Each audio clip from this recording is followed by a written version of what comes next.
नमस्कार साथियों, स्वागत है आपका आपके YouTube channel target with Prince. मैं हूं आपका दोस्त प्रिंस सिंह। आज हम लोग हिंदी भाषा और उसका विकास का अध्ययन करेंगे, जो कि नेट के सिलेबस में इकाई 1 के अंतर्गत आता है। पिछली वीडियो में हम लोग अवहट्ट और पुरानी हिंदी देख चुके थे, तो आज हम लोग यहाँ मध्य आधुनिक भारतीय आर्य भाषा का अध्ययन करेंगे। तो चलिए देखते हैं। इकाई 1 के अंतर्गत हिंदी भाषा और उसका विकास। आधुनिक भारतीय आर्य भाषाएं। पिछले वीडियो में प्राचीन भारतीय और मध्यकालीन आर्य भाषाओं की चर्चा की जा चुकी है। इस वीडियो में आधुनिक कालीन भारतीय आर्य भाषाएं। तो इसमें देख लेते हैं, आधुनिक आर्य भाषाओं का विकास अपभ्रंश से हुआ है। किससे हुआ है? अपभ्रंश से। आधुनिक भारतीय आर्य भाषाओं का विकास किससे हुआ है? अपभ्रंश से। ठीक है। उसके बाद सर्वप्रथम 1880 ईस्वी। कब? 1880 ईस्वी में भारतीय आर्य भाषा का वर्गीकरण हार्नले ने किया। कौन किया? हार्नले। भारतीय आर्य भाषा का, आधुनिक आर्य भाषा का जो है वर्गीकरण सर्वप्रथम हार्नले जी ने किया है। ठीक है। फिर ग्रियर्सन ने किया है। सर्वप्रथम कौन? हार्नले, फिर ग्रियर्सन। अब आधुनिक भारतीय आर्य भाषाओं का वर्गीकरण हम लोग देख लेते हैं। जब वर्गीकरण में हम लोग आते हैं तो सबसे पहले ग्रियर्सन का वर्गीकरण मान्य है, उसको देख लेते हैं। ग्रियर्सन जी ने आधुनिक भारतीय आर्य भाषाओं को 3 उपशाखा में विभाजित किया गया है। किसमें किसमें? पहला बाहरी उपशाखा, दूसरा मध्यवर्ती उपशाखा, तीसरा भीतरी उपशाखा। ठीक है। अब देख लेते हैं इसका। बाहरी उपशाखा को पुनः 3 समुदायों में विभक्त किया गया है। किसमें? उत्तरी पश्चिमी समुदाय, दक्षिणी समुदाय, पूर्वी समुदाय। ठीक है। और मध्यवर्ती उपशाखा को एक समुदाय, मध्यवर्ती समुदाय में विभाजित किया, बांटा गया है। ठीक है। और भीतरी उपशाखा को 2 भागों में, पहला केंद्रीय समुदाय में और दूसरा पहाड़ी समुदाय। ठीक है। ग्रियर्सन ने आधुनिक भारतीय आर्य भाषा को 3 उपशाखा में, बाहरी, मध्यवर्ती, भीतरी उपशाखा, 3 उपशाखा में।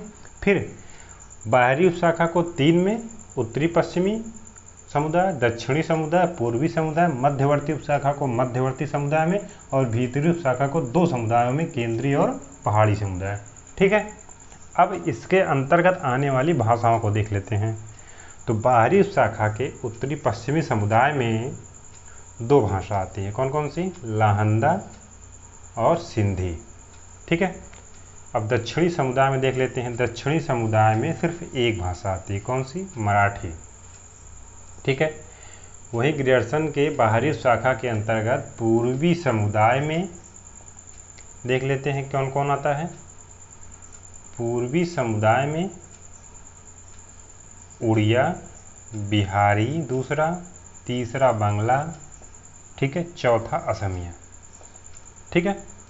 पूर्वी समुदाय में 4, उड़िया, बिहारी, बांग्ला, असमिया। अब वहीं मध्यवर्ती समुदाय में सिर्फ एक, पूर्वी हिंदी। ठीक है। मध्यवर्ती में पूर्वी हिंदी एक ही आता है। फिर भीतरी उपशाखा देख लेते हैं। भीतरी उपशाखा के अंतर्गत 2, कौन सा? केंद्रीय और पहाड़ी। केंद्रीय में देख लेते हैं। केंद्रीय में आते हैं पश्चिमी हिंदी, दूसरा पंजाबी, तीसरा भीरनी, चौथा राजस्थानी, 5वां खानदेशी, 6वां गुजराती। ठीक है। अब भीतरी उपशाखा के पहाड़ी समुदाय में 3 आते हैं। कौन कौन कौन सा? पूर्वी पहाड़ी, इसको बेसिक तौर पे नेपाली कहा जाता है। ठीक है। फिर मध्यवर्ती पहाड़ी और लास्ट पश्चिमी पहाड़ी। ये तो हमारा जो हो गया ग्रियर्सन के अनुसार आधुनिक भारतीय भाषाओं का वर्गीकरण। ठीक है। 3 बाहरी, मध्यवर्ती, भीतरी। भीतरी में 2, केंद्रीय और पहाड़ी। मध्यवर्ती में 1 मध्यवर्ती समुदाय और पहली बाहरी उपशाखा में उत्तरी पश्चिमी समुदाय, दक्षिणी समुदाय, पूर्वी समुदाय, चारों दिशाओं में 2 दिशाएं एक में जुड़ी हुई हैं। ठीक है, इन दोनों दिशाओं में लहंदा सिंधी, दक्षिणी में मराठी सबसे नीचे, पूर्वी हिंदी में इधर जो है उड़िया, बिहारी, बंगला, असमिया, फिर वहीं मध्यवर्ती में पूर्वी हिंदी। ठीक है, केंद्रीय भीतरी उपशाखा केंद्रीय समुदाय, केंद्रीय समुदाय में पश्चिमी हिंदी, पंजाबी, भीरनी, राजस्थानी, खानदेशी, गुजराती। वहीं भीतरी उपशाखा के अंतर्गत पहाड़ी समुदाय, पूर्वी पहाड़ी मतलब नेपाली, और दूसरा मध्यवर्ती, तीसरा पश्चिम पहाड़ी। ठीक है, ये तो हो गया ग्रियर्सन के अनुसार। ठीक, जब ग्रियर्सन ने इसको इस प्रकार बांटा तो इसका विरोध करते हुए सुनीत कुमार चटर्जी जी ने, कौन से, सुनीत कुमार चटर्जी, ठीक है, चटर्जी जी ने ध्वनि और व्याकरण के आधार पर वर्गीकरण किया। किसके आधार पर? ध्वनि और व्याकरण के आधार पर। ठीक है, इन्होंने कितने भागों में बांटा? इन्होंने 5, पहला उदीच, दूसरा प्रदीच, तीसरा मध्य देशीय, चौथा प्राच्य और 5वां दक्षिणार्थ। ठीक है, सुनीत कुमार चटर्जी जी ने कितने भागों में? 5, उदीच, प्रतीच्य, मध्य देशीय, प्राच्य और दक्षिणार्थ। ठीक है, अब देख लेते हैं उदीच में कौन कौन सी आती है। सिंधी, लहंदा और पंजाबी 3 भाषा। वहीं प्रतीच्य में देख लेते हैं राजस्थानी और गुजराती 2 भाषाएं आती हैं।